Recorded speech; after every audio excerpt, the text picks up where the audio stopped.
2024 లేదా 25లో డిగ్రీ లేదా బీటెక్ చదివారా? సాఫ్ట్‌వేర్ జాబ్ కోసం ఎదురు చూస్తున్నారా? అయితే కోడ్ జ్ఞాన్ 100 డేస్ కోర్సులో చేరండి, జాబ్ సాధించండి.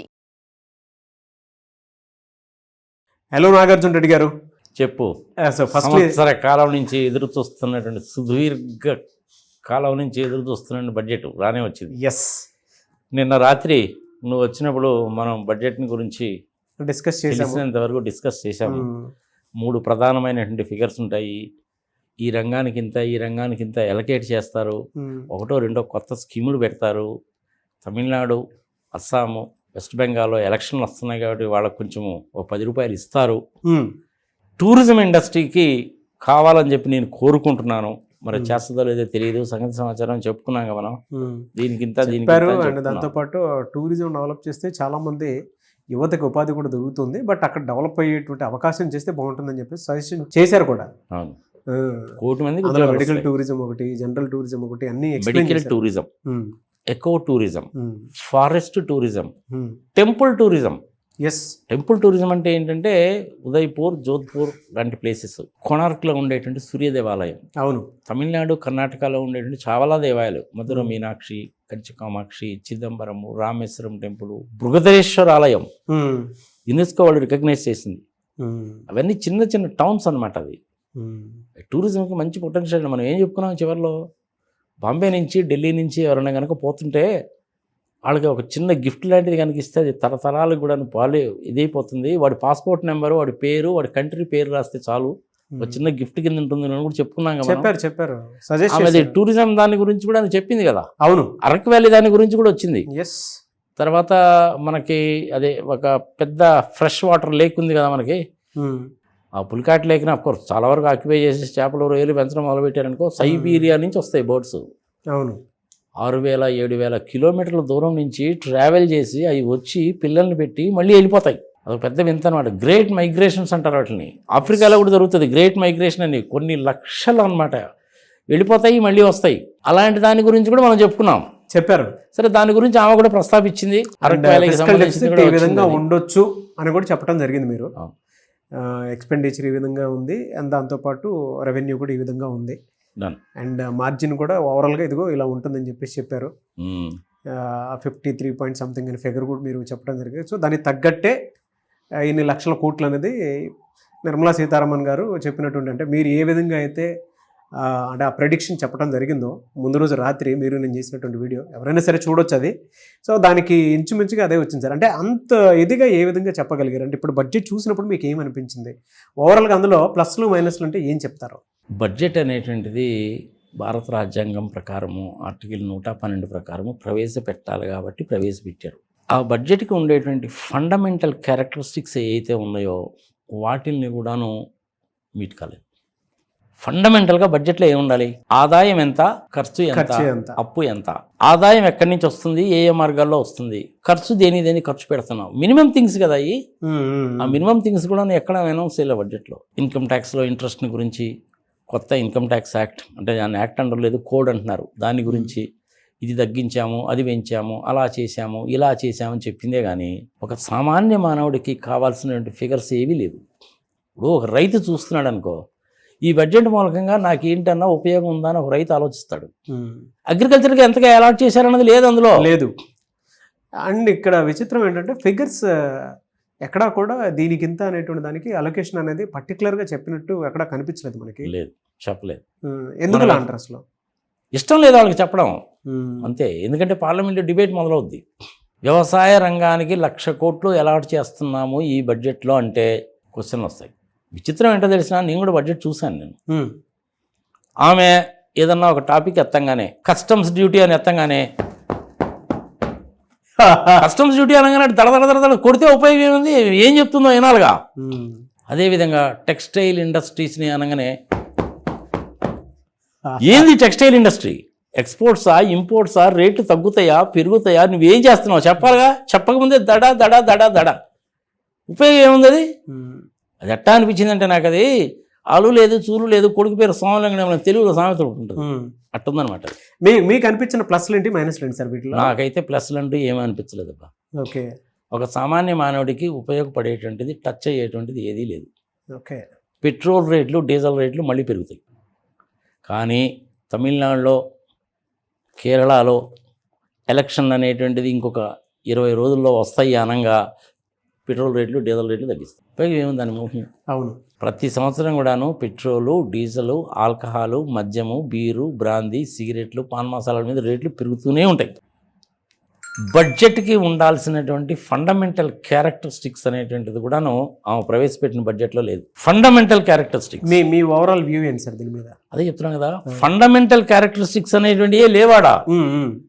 మీరు బయటికి పోయేటప్పుడు పుస్తకాలు ఉన్నాయి, పుస్తకాలు తీసుకొని పోండి, పోతూ పోతూ మీ సెల్ ఫోన్లు కూడా తీసుకొని పోండి అని చెప్తున్నాను. ఎంపీలకు కూడాను సెల్ ఫోన్లు బయట పెట్టి మీరు పార్లమెంట్లోకి రండి అనేసి అంటే అంతకంటే అవమానకరమైన విషయం ఏమైనా ఉంటుందా నాగరాజు? అంటే అఫ్కోర్స్ అది కూడా మన వాళ్ళు చేసిన తప్పే. ఎందుకు ఆ విధంగా చేశారంటే అక్కడ బడ్జెట్ చదువుతూ ఉంటారు, పార్లమెంట్లో ఏదో బిల్లు ప్రవేశపెడతారు, డిస్కషన్ జరుగుతూ ఉంటుంది. వీళ్ళేమో అసలు ఆమె ఏ సంగతి చెప్పకుండానే ఇన్కమ్ ట్యాక్స్ అనగానే ఏంది ఇన్కమ్ ట్యాక్స్? నీ పాడే పచ్చి బదులు ఏమన్నా ఉందా? Central excise, customs duty.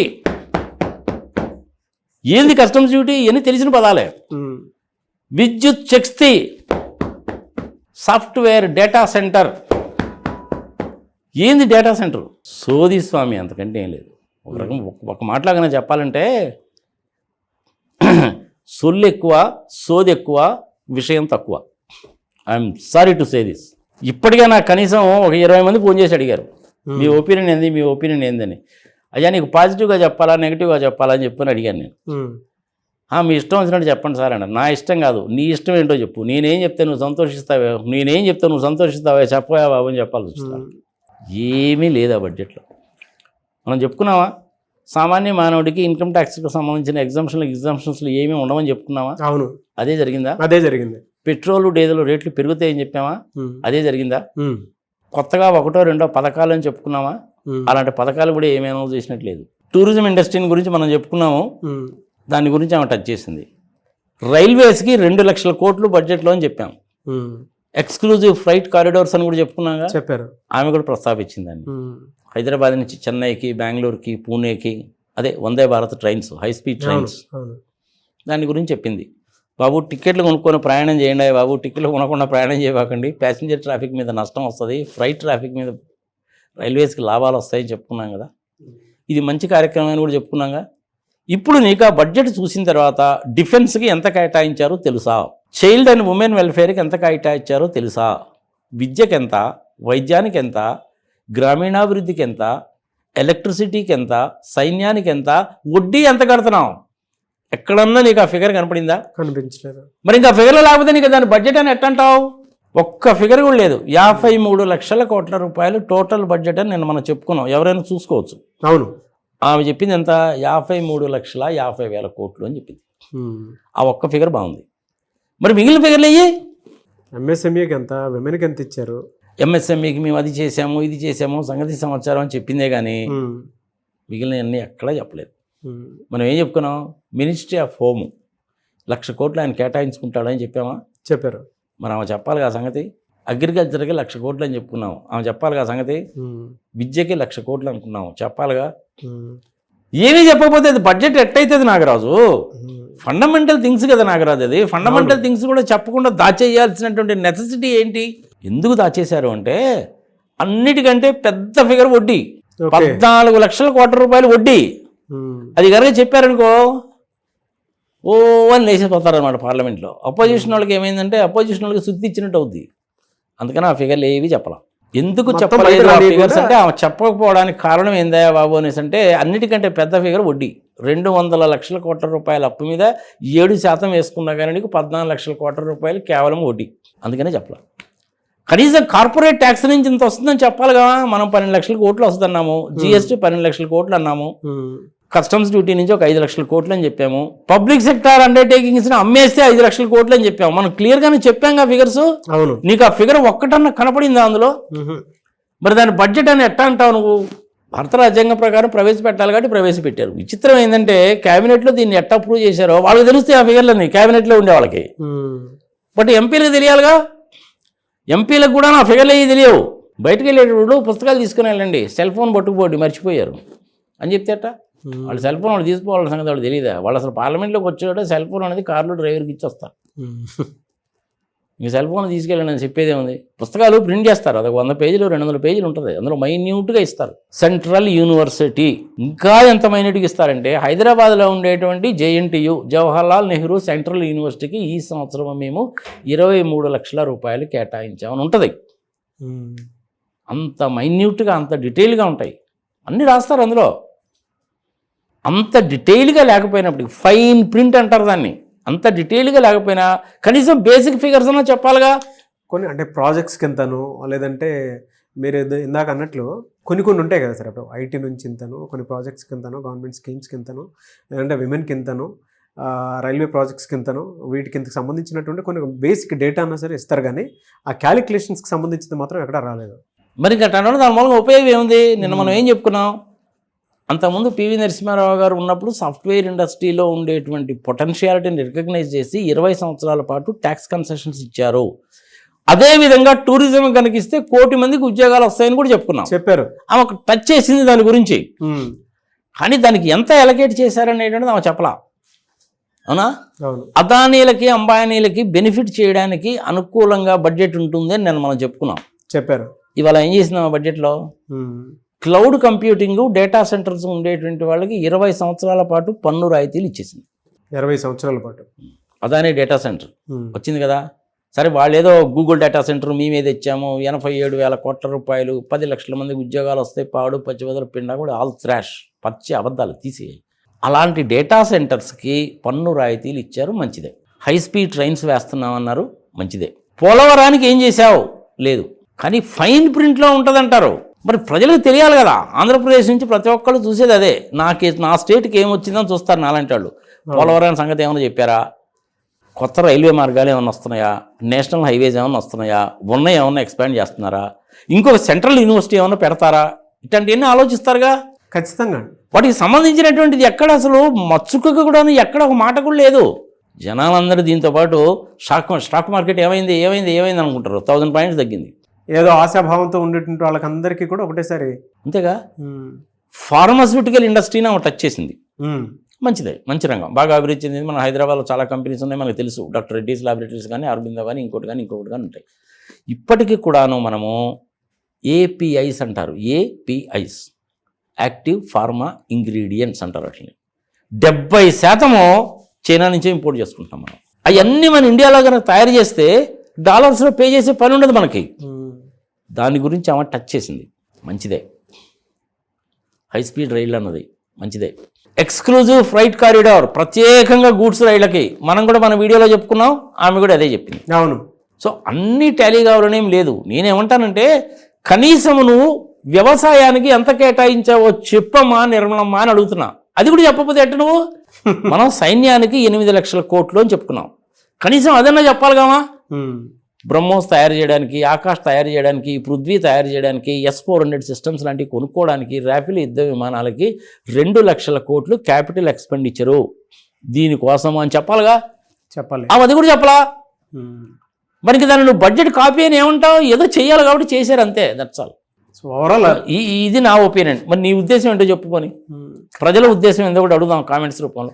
మనం చేసినటువంటి బడ్జెట్లో ఫిగర్స్ మనకు తెలిసినంత వరకు క్లియర్గా ఇచ్చాం, చాలా క్లియర్గా. 53 లక్షల కోట్లు, 17 లక్షల కోట్లు మళ్ళీ అప్పు చేయక తప్పదు. ఇప్పటి వరకు 200 లక్షల కోట్ల అప్పు ఉంది. దాని మీద 14 లక్షల కోట్ల రూపాయలు అనేటువంటిది ఇంట్రెస్ట్ కట్టాలి. సైన్యానికి 8 లక్షల కోట్లు, ఇన్ఫ్రాస్ట్రక్చర్కి 5 లక్షల కోట్లు, సబ్సిడీస్కి 3 లక్షల కోట్లు, రైల్వేస్కి 2 లక్షల కోట్లు, గ్రామీణాభివృద్ధికి 2 లక్షల కోట్లు, ఇండస్ట్రీస్కి 2 లక్షల కోట్లు. ఆ అంబానీ అదానీల సంగతి కూడా చెప్పుకున్నాగా మనం. చెప్పారు. పబ్లిక్ సెక్టార్ని అమ్మడం మూలకంగా 5 లక్షల కోట్లు చెప్పుకున్నాగా. కనీసం ఆ ఫిగర్లు కూడా చెప్పరానా? కార్పొరేట్ని దూచిపెట్టడం కోసం ఇదంతా చేస్తారని చెప్పేసి కూడా చెప్పారు క్లియర్గా. అదానీలకి అంబానీలకి బెనిఫిట్ చేయడానికి కోసం చేస్తారా బాబు అని చెప్పామా? అవును. ఆమె దాన్ని కూడా చెప్పలా. డేటా సెంటర్స్కి 20 సంవత్సరాల పాటు పన్ను రాయితీలు నేను కూడా ఆహ్వానిస్తా, కాదని నేను అంటలా. కానీ ఆ డేటా సెంటర్లు ఎవరు పెట్టారు? నువ్వు నేను పెడితే ఇయ్యరు స్వామి. దానికి రూల్స్ రేపు ఫిక్స్ చేస్తారనమాట. కనీసము 1,00,000 స్క్వేర్ ఫీట్లో ఆ డేటా సెంటర్ ఉండాలి, 10,000 మందికి ఉద్యోగాలు ప్రొవైడ్ చేయాలి అని పెడతారు. నాలాంటోడు నీలాంటోడు ఒక చిన్న డేటా సెంటర్ పెట్టుకుంటే నీకు నాకు బెనిఫిట్ రాదు. దాని మూలంగా ఉపయోగం ఏముంది? అది అదానికి అంబానీకి అట్టంటి వాళ్ళకి ఉపయోగం, నీకు నాకేముంటుంది? పోనీ నీకు నాకు లేకపోయినా పర్వాలేదు, టీసీఎస్ లాంటి వాళ్ళకి మహేంద్ర సత్యం వాళ్ళకి వచ్చిందనుకో మంచిదే, దానికి బెనిఫిట్ ఇచ్చిందాం. ఇన్కమ్ ట్యాక్స్ని గురించి ఏ డేట్లో ఫైల్ చేసుకోవాలి, దానికి ఎగ్జామ్షన్ ఏంటి, ఈ ట్యాక్స్ తగ్గించాము అది పెంచాము, అప్పీల్స్లో ఈ విధంగా ఉండాలి, ఇంతకుముందు 20% కట్టాల్సి వచ్చేది ఇప్పుడు 10% కట్టమన్నది, అట్లాంటివి చెప్పింది. కానీ ఒక సామాన్య మానవుడికి ఎందుకు అవన్నీ వేస్ట్ కదా. సామాన్య మానవుడు ఏం ఆలోచిస్తాడు? నేను ఇంట్లో రెఫ్రిజిరేటర్ కనుక కొనుక్కుంటే ఇంతకుముందు 10,000 అన్నారు, ఇప్పుడు ఏమన్నా 9,000కి వస్తుందేమో అని ఆలోచిస్తాడా లేదా? ఆలోచిస్తారండి డెఫినెట్గా. అదేమి లేదు అందులో. ఇంక దాని మూలంగా దాని బడ్జెట్ మూలంగా ఉపయోగం ఏంది? ఆ మాత్రానికి దానికి ఇంత హడావుడు ఎందుకు? ఏదో సామెత చెప్తారు సార్, మన తెలుగులో సామెత చెప్తారు సార్, ఊళ్ళో వాళ్ళ పెళ్లి కుక్కల హడావుడు అన్నట్టే ఉంటుంది అది. I'm sorry to use this word. నిన్ననే మనము డీటెయిల్గా చెప్పుకున్నాం. ఇప్పుడు ఆమె ప్రవేశపెట్టినటువంటి బడ్జెట్ నిన్న మా రాత్రి ఈవినింగ్ నువ్వు నా ఇంటికి వచ్చి చేసుకొని పోయి నువ్వు 10 o'clock అప్లోడ్ చేసిన దానికి ఎంత వ్యత్యాసం ఉందనేది గమనించండి. బడ్జెట్ అంటే ఆ విధంగా ఉండాలి. ఆ ఫిగర్లన్నీ ఏమీ లేకుండా దాని బడ్జెట్ అని ఎట్లా అంటావు? అంటే ఆ వీడియో కూడా నేను కింద డిస్క్రిప్షన్లో పెడతాను సార్. అంటే నేను మీరు చెప్పింది చాలా డీటెయిల్గా ఉంది, అది కూడా పెడతాను నేను ఒకసారి. అండ్ మీరు చెప్పిన నేను సంతోషించింది ఏంటంటే 53 లక్షల కోట్లు టోటల్ బడ్జెట్ అన్నాను, ఆమె కూడా అదే చెప్పింది. ఒక విషయం టాలీ అయింది. టూరిజం గురించి నేను చెప్పాను, పొటెన్షియాలిటీని గురించి ఆమె దాన్ని టచ్ చేసింది, సంతోషించదగ్గ విషయం. ఫార్మాస్యూటికల్ ఇండస్ట్రీస్ని గురించి మనం చెప్పుకున్నాము. ఏపీఐస్ అనేటువంటిది చైనా నుంచి ఇంపోర్ట్ చేసుకుంటున్నాము, అది ఇండియాలోనే తయారు చేస్తే బాగుంటుందని చెప్పి మనం చెప్పుకున్నాము, అది కూడా ఆమె టచ్ చేసింది. ఉండవలసిన ఫిగర్స్ ఏవి అందులో లేవు. నేను చెప్పింది అంటే తప్పేమైనా ఉందో చెప్పున్నా? తప్పేం లేదు. 53-54 లక్షల కోట్లు ఉంటుందయా నాగరాజు, ఇదిగో ఈ బేరసారాలు ఎందుకు కానీ 53 లక్షల కోట్లు వేసుకో అన్నా. అవును, ఆమె చెప్పింది ఎంత? 53,50,000 కోట్లు. మరి ఫిగర్స్ టాలీ అవుతున్నాయా లేవా? దగ్గరగా. నా సంతోషం ఏంటంటే కనీసం నేను ఫోర్కాస్ట్ చేసి ఎక్సర్సైజ్ చేసి ఉపయోగించిన ఫిగర్స్ అనేది కొన్ని టాలీ అయినారా బాబు అని సంతోషం. కానీ ఓవరాల్గా ఏంటి అంటే మసిపూసి మారేడుకాయ చేశారు. 545 మంది ఎంపీలకి 250 మంది రాజ్యసభ మెంబర్లకు కూడాను ఫిగర్స్ ఏమీ తెలియకుండా, దేశంలో ఉన్న 140 కోట్ల మంది ప్రజలకు కూడాను ఏ రంగానికి ఎంత కేటాయించారనేటువంటిది తెలియకుండా మూసేసుకొని వెళ్ళిపోయారు. మళ్ళీ సోమవారం 11 గంటలకు కలుద్దాం అని చెప్పి ఒక చిలకన నవ్వి ఎవరి దావన ఓడిపోయాడు. ఇంకా దాని గురించి నువ్వు నన్ను స్టూడియోకి పిలిచి ఈ టైంలో మీరు విశ్లేషణ చెప్పండి సార్ అంటే పాడు పచ్చిపత్రులు పెండాకుడు, ఏం విశ్లేషణ చెప్పంటావు నన్ను? నేను చెప్పిన ఫిగర్లకి ఆ ఫిగర్లు దగ్గరగా ఉన్నాయా లేవా అంటే మనం విశ్లేషణ చేయొచ్చు. 14 లక్షల కోట్ల రూపాయలు అనేటువంటిది వడ్డీ కట్టాల్సి వస్తుంది. అన్నిటికంటే పెద్ద ఫిగర్ అదే కాబట్టి మిగిలిన ఫిగర్లు ఏవి కూడా చెప్పలేదాం. చూద్దాం సార్. అంటే మన ఆడియన్స్ కూడా వాళ్ళ ఒపీనియన్ ఏం షేర్ చేస్తారనేది, ఎందుకంటే మీ విశ్లేషణ గురించి చూసేటువంటి వాళ్ళు కూడా ఉంటారు కాబట్టి మీరు బాహాటంగా మీ ఓవర్ వ్యూ మీరు చెప్పడం జరిగింది. And thank you so much in టైంలో కూడా మీరు ఇచ్చినందుకు. చూద్దాం మన ఆడియన్స్ ఏమనుకుంటారు అనేది. రైట్, దీని మీద అవసరమైతే ఇంకా 1-2 వీడియోలు కూడా చేయొచ్చు. ఇవాళ రాత్రి అన్ని ఛానల్స్లో కూడా చేస్తూనే ఉంటారు. నేను నీ మీద ప్రేమతోటి, నీ మీద ఉన్నటువంటి అభిమానంతో, నీకు నాకు ఉన్నటువంటి 6 సంవత్సరాల అనుబంధాలను దృష్టిలో పెట్టుకొని 4-5 టీవీ ఛానల్స్లో అడిగారు నన్ను. అయినా కానీ నేను నీ దగ్గరికే వచ్చా. కారణం ఏంటి? నిన్న రాత్రి ఇద్దరం కూర్చొని డిస్కస్ చేశాం. ఇవాళ ఆమె బడ్జెట్లో ఏం చెప్తుందిరా బాబు అన్న ఉద్దేశంతో నీ దగ్గరికే వచ్చా నేను. కొన్ని ఫిగర్లు అయితే టాలీ అవుతున్నాయి. నేను ఒకటి టూరిజం గురించి నేను ప్రపోజ్ చేస్తే బాగుంటుందన్నాను, అది కూడా టచ్ చేసింది. అరకు వ్యాలీకి సంబంధించింది కూడా ఆమె చెప్పింది. రైల్వేస్ని గురించి చెప్పుకున్నాం, ఆమె దాని గురించి చెప్పింది. ఫార్మాస్యూటికల్ ఇండస్ట్రీస్లో ఏపీఎస్ని గురించి చెప్పుకున్నాం, అది ఆమె చెప్పింది. కానీ ఫిగర్లు అయ్యి చెప్పలా. అదాని అంబానీల గురించి కూడా చెప్పుకున్నాగా, వైజాగ్ స్టీల్ ప్లాంట్ గురించి కూడా చెప్పుకున్నాగా మనం. అట్లాంటి ఏమీ చెప్పలా. కనీసం వడ్డీ 14 లక్షల కోట్ల రూపాయల వడ్డీ అనే మాట కూడా చెప్పలా. పోనీ అది చెప్పపోయావు పెద్ద ఫిగర్ కాబట్టి. భారతదేశ రక్షణ కోసం సైన్యానికి 8 లక్షలు కేటాయిస్తున్నాను నేను అనే మాట కూడా చెప్పలేదయ్యా. ఇంకా దాన్ని నువ్వు బడ్జెట్ అని ఎట్లా అంటావు? అది బడ్జెట్ కానే కాదు. సందమామ కథ అంటే సందమామ కథ కూడా కాదు. చివరికి సందమామ కథలో చివరిలో ఒక నీతి అన్న ఉంటుంది, అది కూడా లేదు. చూద్దాం సార్. అంటే దానికి మనము ఏ పేరు పెట్టలేము బా. దాన్ని బడ్జెట్ అనలేము, బడ్జెట్ కాదు అని అనలేము, సందమామ స్టోరీ అనలేము, ఏది అనలేము. దానికి ఏదైనా కొత్త పదం అనేది మనం ఇన్వెంట్ చేయాలి. కింద మన వాళ్ళు ఏమైనా పెడతారో, కొత్త పేరు ఏదన్నా దాన్ని ఇన్వెంట్ చేయాలి. చూద్దాం మన వాళ్ళు ఏమైనా పెడతారేమో. But thank you so much for the time sir. నమస్తే.